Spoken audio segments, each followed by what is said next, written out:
P V അൻവറിൻ്റെ നീക്കത്തെ നമ്മൾ ഒരു തരത്തിലും പ്രത്യേകിച്ച് നോക്കിക്കാണേണ്ടതില്ല. പി വി അൻവർ എന്താണെന്നുള്ളത് നിങ്ങൾ ഒക്കെ കുറേ ദിവസങ്ങളായിട്ട് മനസ്സിലാക്കിക്കൊണ്ടിരിക്കുകയാണ്.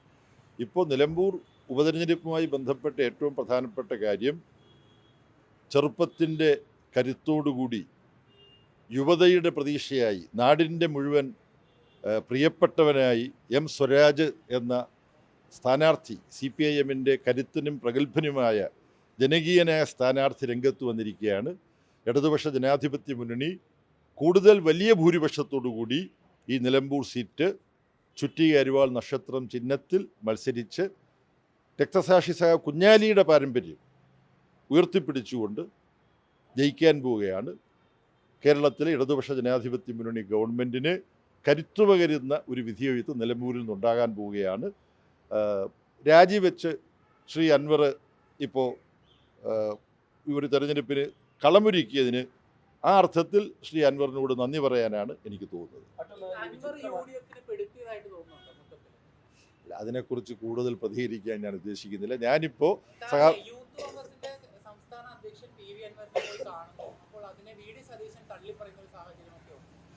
യൂത്ത് കോൺഗ്രസിൻ്റെ സംസ്ഥാന പ്രസിഡന്റ് ഗതികേട് ഈ സന്ദർഭത്തിൽ കൂടുതൽ സംസാരിക്കാൻ ഉദ്ദേശിക്കുന്നില്ല. പക്ഷേ നിലമ്പൂരിനെ സംബന്ധിച്ചിടത്തോളം അവർ സഖാവ് എം സ്വരാജിനെ ഹൃദയത്തിൽ ഏറ്റെടുത്ത് കഴിഞ്ഞിരിക്കുന്നു. അതുകൊണ്ട് അൻവറും മറ്റാളുകളുമെല്ലാം അവിടെ തികച്ചും അപ്രസക്തരായി മാറിക്കഴിഞ്ഞിരിക്കുന്നു എന്നുള്ളതാണ് യാഥാർത്ഥ്യം. വിചിത്രമായിട്ടുള്ള സ്ഥാനാർത്ഥി പ്രഖ്യാപനമാണ് BJP നടത്തിയത്. അതായത് അംഗത്വം പോലും നൽകിയിട്ടില്ല. BJPയുടെ ആ ഒരു തെരഞ്ഞെടുപ്പ് നീക്കത്തെ എങ്ങനെയാണ്? BJP കേരള രാഷ്ട്രീയത്തിൽ ഒരു പ്രധാനപ്പെട്ട ശക്തിയായോ പ്രസക്തമായ സാന്നിധ്യമായിട്ടോ മാറുമെന്ന് ഞാൻ കരുതുന്നില്ല. ചില സ്ഥലങ്ങളിൽ ഇപ്പോൾ മുമ്പ് നിയമസഭയിൽ അവർക്ക് ഒരു സീറ്റ് കിട്ടി BJPക്ക്. അവിടെ UDF-ൻ്റെ വോട്ട് മാറിക്കിട്ടിയത് കൊണ്ട് മാത്രമാണ് ആ സീറ്റ് തിരുവനന്തപുരത്തെ ഒരു മണ്ഡലത്തിൽ നിന്നും, നേമം മണ്ഡലത്തിൽ നിന്ന് കിട്ടിയത്. UDF-ൻ്റെ സ്ഥാനാർത്ഥി അവിടെ കഴിഞ്ഞ നിയമസഭാ തിരഞ്ഞെടുപ്പിൽ അവരുടെ വോട്ടെല്ലാം BJPക്ക് കച്ചവടം ചെയ്യാതിരുന്നപ്പോൾ അവിടെ LDF ജയിച്ചു. തൃശ്ശൂർ പാർലമെൻറ്റ് മണ്ഡലത്തിൽ നിന്നും BJPക്ക് ഒരു സീറ്റ് കിട്ടിയതും ഇതുപോലെ തന്നെയാണ്.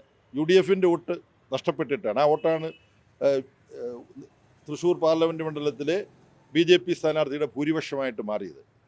തൃശ്ശൂർ പാർലമെൻറ്റ് മണ്ഡലത്തിൽ LDF-ൻ്റെ സ്ഥാനാർത്ഥിക്ക് തൊട്ട് മുമ്പ് നടന്ന തെരഞ്ഞെടുപ്പിൽ കിട്ടിയതിനേക്കാൾ 16,000-ലധികം വോട്ട് അധികം കിട്ടുകയാണ് ചെയ്തതെന്ന് നിങ്ങൾക്കെല്ലാം അറിയാം. അപ്പോൾ നിലമ്പൂരിൽ BJPക്ക് എന്തെങ്കിലും ഒരു ഇടപെടൽ നിലമ്പൂരിലെ തെരഞ്ഞെടുപ്പ് ഫലത്തിൽ ഉണ്ടാക്കാൻ കഴിയുമെന്ന് ഞാൻ വിചാരിക്കുന്നില്ല. അതുകൊണ്ട് വിചിത്രമായ പല തീരുമാനങ്ങളും BJPയുടെ ഭാഗത്തുണ്ടാവും. മതിയല്ലോ. ഇപ്പം ഏറ്റവും പുതിയതായിട്ട് നിങ്ങൾ നിലമ്പൂരിൽ കണ്ടല്ലോ, അതാണ് രാജീവ് ചന്ദ്രശേഖർ വന്നതിൻ്റെതായിട്ടുള്ള മാറ്റം. Okay, thank you.